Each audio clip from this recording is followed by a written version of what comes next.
ఈరోజు ప్రకృతి వైద్యం పైన ఒంటిల్లే వైద్యశాలగా మార్చిన మన డాక్టర్ గారికి ముందుగా స్వాగతం పలుకుతున్నాం.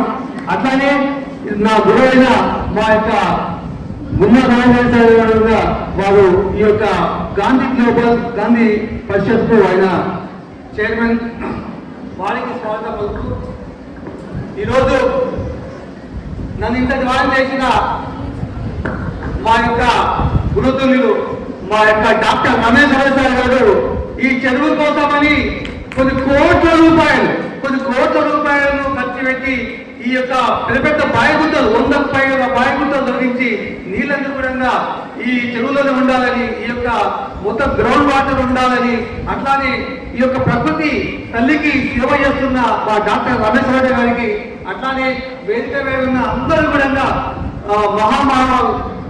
పెద్దవాళ్ళు ఉన్నారు.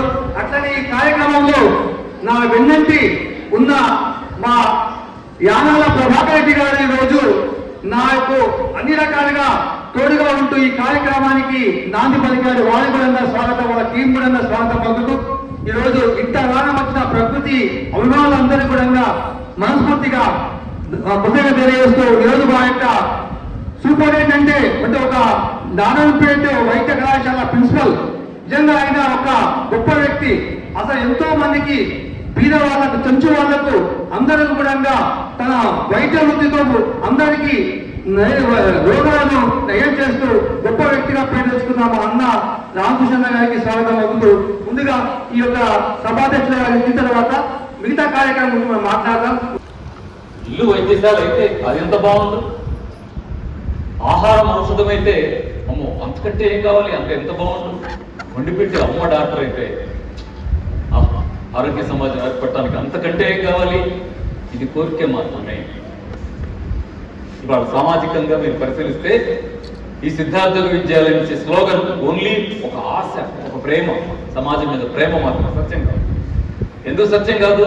షుగర్ వచ్చింది, టాబ్లెట్ లేకుండా ఇంట్లో ఏం చేయాలి? థైరాయిడ్ వచ్చింది, టాబ్లెట్ లేకుండా ఏం చేయాలి? మొన్న కరోనా వచ్చింది, హాస్పిటల్లో పడుకోకుండా ఏం చేయాలి?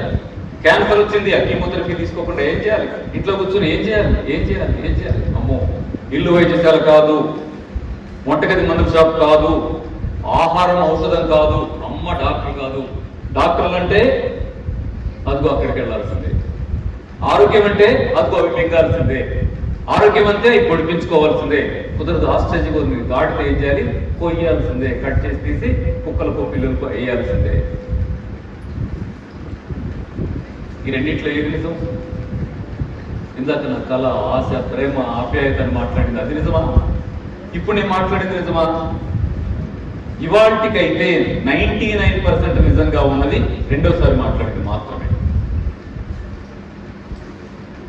జలుబు చేస్తే కూడా పరిగెత్తాల్సింది, తుమ్మితే దగ్గొస్తే కూడా పరిగెత్తాల్సిందే, పొరపాటున విరోచనాలు అయితే వెళ్లాల్సిందే.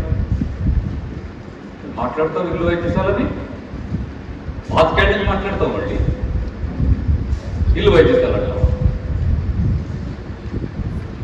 మనస వాచ కర్మ నమ్మి చెప్తున్నాను, నిజమే. ఇల్లు వైద్యశాల, వంటగది మందుల షాపు, ఆహారం ఔషధం, అమ్మ డాక్టర్. సాక్ష్యం ఏంటి సార్ అని అడిగింది.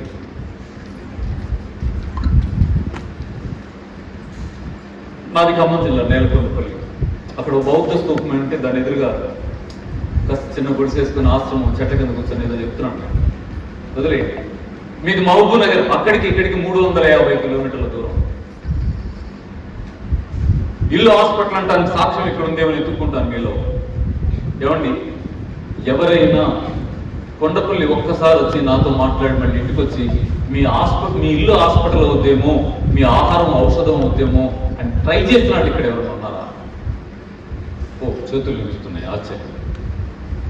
నేను అనుకున్నాను, ఎందుకంటే నాకు ఇదేం తెలుసు అంటే పాలమూరు అని తెలుసు. మా దగ్గరికి గొర్రెలు వస్తారండి, పురం గొర్రెలు దొరుకుని వస్తే అమ్మో వాడి జీవితాలు ఎట్లా ఉంటాయో అని ఆడతా కూర్చొని మాట్లాడతాడు చెప్పేవాడు. ఆ గ్రామాలు, చిన్న చిన్న గుడిసెలు, ఆ తర్వాత మిద్దె ఇళ్ళు. మరి ఇప్పుడు లేవనుకుంటా, అంత మా తమ్మ ఉన్నట్టే ఉంది ఇక్కడ. మరి లోపలికి వెళ్తే తెలిస్తే తెలియదు, మట్టితో మిద్దె ఇళ్ళు ఉంటాయట. ఇవన్నీ వింటూ పెరిగాం. అయిపోయింది 60 ఏళ్ళు వచ్చేసి. 60 ఏళ్ళ తర్వాత ఇప్పుడు ఇక్కడికి వచ్చి పాలమూరు ఇదే కదా అని ఇక్కడ మాట్లాడి ఎవరన్నా ఉన్నారా మాట చకచక చేతులు లేస్తున్నాయి. లేస్తున్న చేతుల్లో విద్యార్థులంతా చాలా పెద్ద మొత్తంలో ఉన్నారు. 400 మంది దాకా ఉన్నారు విద్యార్థులు. నేను ఒక ప్రశ్న అడుగుతా విద్యార్థులు, ఇప్పుడు ఈ దేంతో నడుస్తున్నాయి, ఏ కరెంట్తో నడుస్తుంది చెప్పండి మీరు, గట్టి చెప్పండి. అదే కరెంటే, విద్యుత్ శక్తిగా దేంతో తయారు చేస్తుంది. ఇప్పుడు ఈ ఫ్యాన్లు తిరిగేది, లైట్ తిరిగేది, లైట్ వెళ్ళేది, మన మైక్ సప్లై చేసేది ఈ కరెంటు దేంతో తయారు చేస్తుందని అడుగుతున్నా. మరి ఇంకా బొగ్గు, ఏదది బొగ్గు. కాబట్టి బొగ్గు ఎక్కడ దొరుకుతుంది? భూమిలో దొరుకుతుంది. బొగ్గు తీసినాక 2 రోజుల తర్వాత బొగ్గు దొరుకుతుందా మనకు? కనబడుతుందా బొగ్గు? అంటే బొగ్గుతో తయారు చేసిన కరెంటు సస్టైనబులా అన్సస్టైనబులా? వెరీ గుడ్, చాలా బాగున్నాం. అబ్బా, ఈ దేశాన్ని మీకు అప్పచెప్తున్నాం. పోనీ ఇంకా మేము రిటైర్ అయిపోయాం, మీకు అప్పచెప్తున్నాం. ఏమంటున్నా, టేక్ ఓవర్ చేస్తారా లేదా? చేస్తారా లేదా? అన్ని రంగాలలో మీరు నిలబడి నడిపించాలి దేశాన్ని. ప్రపంచానికి ఆదర్శంగా ఉన్నారు ఈ దేశం, ఈ రాష్ట్రం. అంటే బొగ్గుతో చేసే కరెంటు అస్థిరమైంది అని చెప్తున్నారు, అంతేనా? కరెక్ట్. మరి దేంతో సస్టైనబుల్ ఉంటుంది? గాంధీ ఏం చెప్పాడు? రెన్యూబుల్ ఎనర్జీ అన్నాడు. ఏమన్నాడు? సాంప్రదాయ ఇంధన వనరులు అన్నాడు. ఏమన్నాడు? రెన్యూబుల్, ఇంగ్లీష్ లో రెన్యూబుల్ ఎనర్జీ అన్నాడు. Solar, windmills, gobar gas, waste management. కరెక్టేనా? సోలార్ అంటే చెప్పాలి, సోలార్ అంటే చెప్పాలి. Very good. ఏంటది? Sunrise. Sun rise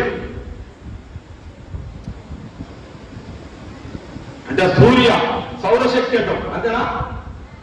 Gandhi చెప్పిండు సస్టైనబుల్ ఎనర్జీ అంటే సౌరశక్తి. అంటే సౌరశక్తి అంటే సూర్యుడి నుంచి మనకు వస్తుందా లేదా ఎండ, వేడి వస్తుందా లేదా? ఆ వేడిని మనం ఒడిసి పట్టుకోవాలి. దాని ద్వారా మనం కరెంటు తయారు చేసుకున్నట్టయితే అద్భుతంగా ఉంటే, మేము ఇబ్రాహీంపట్నంలో డాక్టర్ రామచంద్ర గారి పేరు రామచంద్ర ప్రకృతి ఆశ్రమం ఉంది 100 ఎకరాలలో ఇబ్రాహీంపట్నంలో. అక్కడ నేను ఏం చేసినంటే 2 చేస్తున్న ఒక ప్రయోగాలు. గోబర్తోని గోబర్ గ్యాస్ తయారు చేసాం, సోలార్ పెట్టి సోలార్ కరెంట్. సోలార్ అంటే సౌరశక్తి. ఎంత ఈజీ అంటే మీరు అందరూ నా సబ్జెక్ట్ చెప్తే రేపటిదాన్ని మీరు ఇంజనీరింగ్ చేయరు.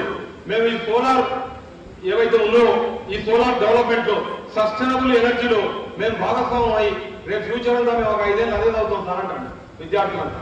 నేను చెప్తే చూడండి, మా ఆశ్రమానికి 10 కిలోవాట్స్ కరెంట్ అవసరం ఉంటుంది. ఇబ్రాహీంపట్నంలో మన వినోబ ఆశ్రమంలో, రామచంద్ర ప్రకృతి ఆశ్రమంలో 10 కిలోవాట్స్ మాకు అవసరం కరెంట్. 10 కిలోవాట్ల మోటార్లు నడుస్తాయి, ఏసీలు నడుస్తాయి, ఫ్యాన్లు నడుస్తాయి, లైట్లు నడుస్తాయి, అన్ని నడుస్తాయి. 10 కిలోవాట్స్ అంటే డబ్బెంత అంటే దానికి ప్యానల్స్ ఉంటాయి. అంటే సూర్యుని యొక్క కాంతి తీసుకోవడానికి ప్యానల్స్ దేంతో తయారు చేస్తారు?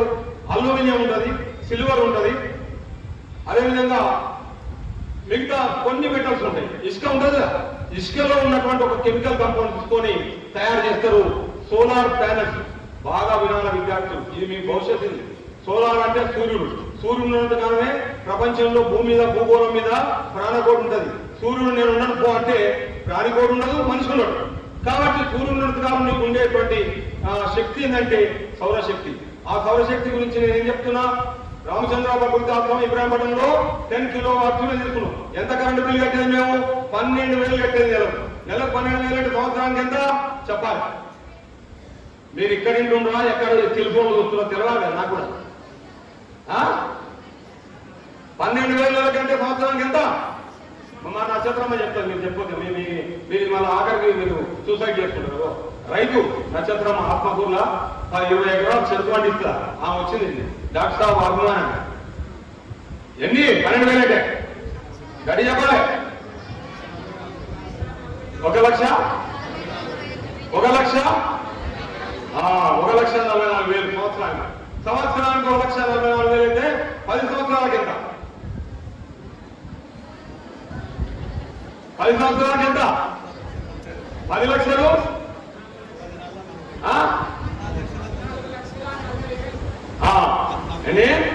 14 లక్షల 10 సంవత్సరాలకు. 20 సంవత్సరాలకైతే 30 లక్షలు. అంటే మనం ఒక సోలార్ 10 కిలోవాట్లు పెట్టాలంటే 4 లక్షల రూపాయలు మాకు ఖర్చు వచ్చింది అక్కడ పెట్టింది. ఎట్లా పెట్టించాం? ప్యానల్స్ కు, తర్వాత దానికి సంబంధించినటువంటి చిన్న చిన్న టూల్స్ ఉంటాయి. ఆ టూల్స్ అన్ని కూడా ఇసుక, మరి అల్యూమినియం, మరి సిల్వర్, వీటితో తయారు చేసి, ఇంకా మనం ఈ దేశంలో మీరు ఉన్నటువంటి ఈ యువత మీరు ముందుకు వచ్చి స్వదేశీ, స్వాభిమాన్ అని గాంధీ చెప్పిన సూత్రంతో ఏపీజే కలాం గారు, ఎవరు కలాం? కలాంకు సలాం, కలాంకు ఆయన ఎంత గొప్ప దేశం. రామకిషన్ సార్ చెప్పే కదా ఎట్లుండాలని, ఎట్లా బతకాలని చెప్పే కదా.